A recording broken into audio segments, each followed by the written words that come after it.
Professor DervalResearch. Good morning. Welcome to City News. Merci. Thank you. Please, may we meet you? Can you present yourself? Of course. So I'm a researcher. I'm also a professor. And I like to share our findings via books or also conferences. A professor in what field? So I'm teaching, for instance, neurosciences at Sorbonne. But I'm also teaching sensory marketing or luxury marketing, engineering. So I have a broad but still quite sharp field of expertise, I would say. Please speak about the relationship, if they exist, and how strong it is between neurosciences and fashion, the world of sensation and choices. Yeah. So actually, among all the fields in neurosciences, I'm very interested in neuroendocrinology, which is actually the study of the influence of hormones on behavior. And we did a lot of research for many brands, and we also for good, for in the field of obesity or diabetes, we made some discoveries, and it was all linked to hormones. So it's a very fascinating field. And if we take fashion, of course, fashion and luxury are fields very influenced by the need for status. And it has been discovered that the need for status was a factor of the influence of prenatal testosterone. So men, women who were more influenced by testosterone when they were in the womb will be more into status if they have more of certain dopamine receptor called DRD2, DRD3. And this explains, for instance, that in Nigeria, people will be more into status than in Kenya, or that people in Dubai will be more into status than in Norway, even if both countries have petrol. So, it's not just about the money, it's also about the need to climb the social ladder that some people will have more. And of course, fashion is a weapon of choice. That's what you will show off. In the same way you show off a car, you will show off, a nice watch or a nice bag. So that's where busy is, and we are able to predict quite a lot in people's behavior, from the color to the choice of the material, the fabric they like.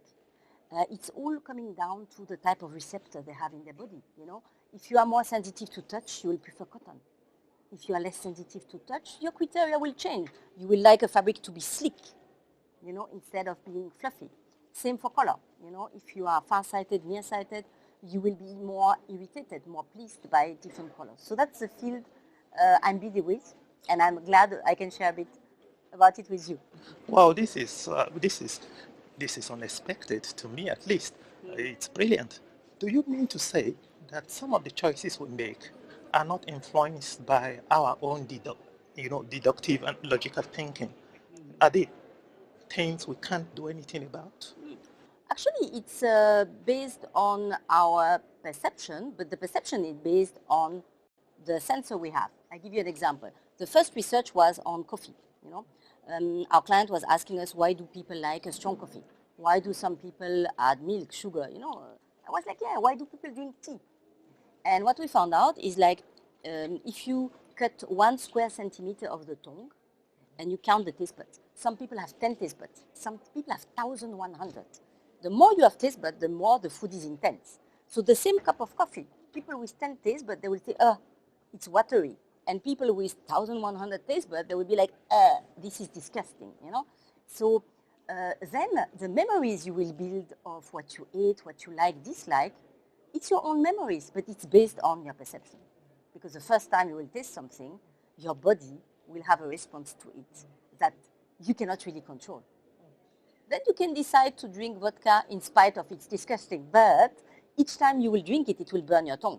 Some people, they drink alcohol, it's like milk. It's not burning their tongue at all. So that's the difference. So you can still try to go against your perception, but it's difficult. So what we see is with age, when people feel less pressure of a group of friends, they come back to themselves and they say, you know what, I will drink tea.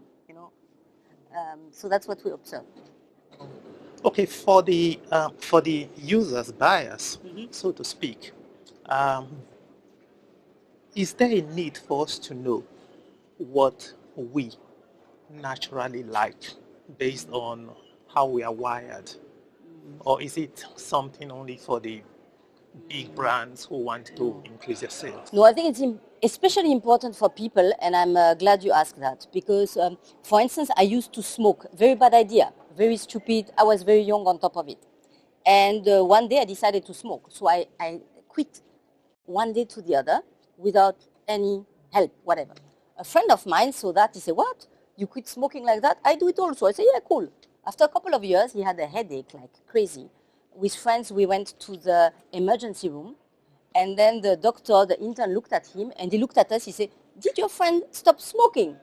We say, quit smoking. We say, yeah, how do you know? He said, yeah, actually, it's because of the removal of the cigarette. Now he's having headaches and stuff. So he prescribed him some patches. And we left, and I was like, yeah, but I don't understand. I didn't have that. And so I was intrigued for many years. I cannot sleep. You know, when I don't understand something, I cannot sleep. So I did research, and what we discovered, and we published it, because I think this helps a lot of people, is depending on the type of opioid receptors you have in your body, you will be addicted to different substances. So my friend, he was addicted to nicotine. And these are some receptors called kappa that are also addicted to coffee, to peanuts. That's why, you know, in some bars you cannot smoke, you have peanuts around. Or people eat Snickers, you know, not to whatever. But some other people who have mu receptor, they are addicted to sugar. And you have to know that in cigarettes, the cigarettes that sell the most, they have up to 10% sugar. Now the e-cigarettes, it's even worse. You have even more sugar. So when I stopped smoking, I started eating more sugar because I was addicted to the sugar in the cigarette, not to the nicotine. Yeah? So, and it's the same receptor for beta endorphin, that is what is produced when you do exercise, or cacao, or protein. So by knowing yourself, you know also what are the substitutes, how you can help yourself, because you cannot necessarily do like your friends are doing. You are a different type of animal, you know. We are all different types of animals. So you need to know which one you are so that you can have the best strategy for yourself. Oh, this is interesting. Wow. Far from fashion, but Yes, but I mean, are you accessible to ordinary people? Can people reach out to you to ask certain questions about what what we talk about? Yeah. How do people reach you? Do you have time for people? Yeah, so actually, I have my way to give time for people is to publish books. You know, when I started doing these findings, I would qualify myself as a self-made scientist. You know, I studied computer science, which has nothing to do with that, but I learned. Actually, it was good. I learned on my own. I was not influenced by anything else. So that's why we made some discovery.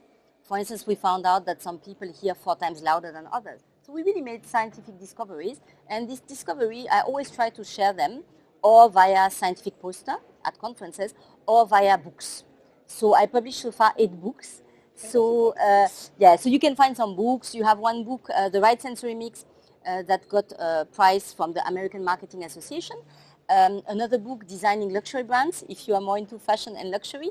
And both books, I'm very proud, are recommended by Philip Kotler.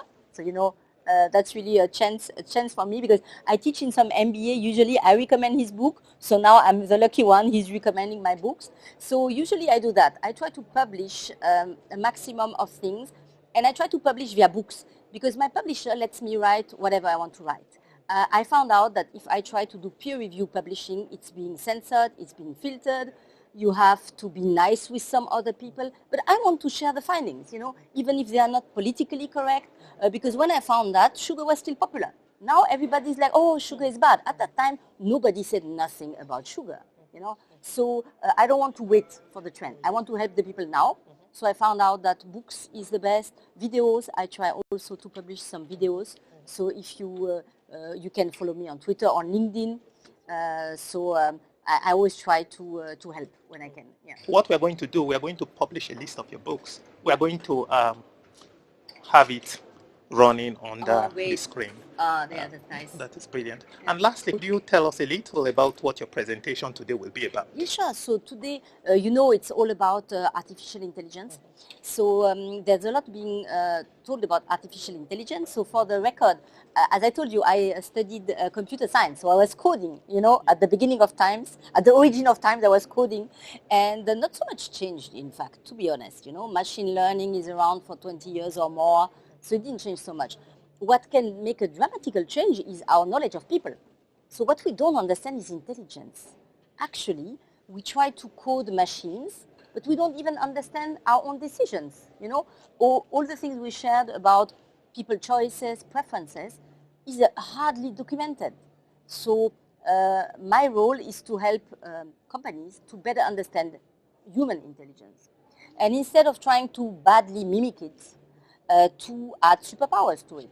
And not only human intelligence, animals. I think they're animals. We are all animals. And most advances were made by looking at other animals. Oh, this animal can see infrared. We cannot see. We don't have night vision. Some have, not so bad, but some, it's a bit wacky. So we learn from looking at other species. We learn a lot. And we can develop systems that give us superpower. And I think cars is the example I will give.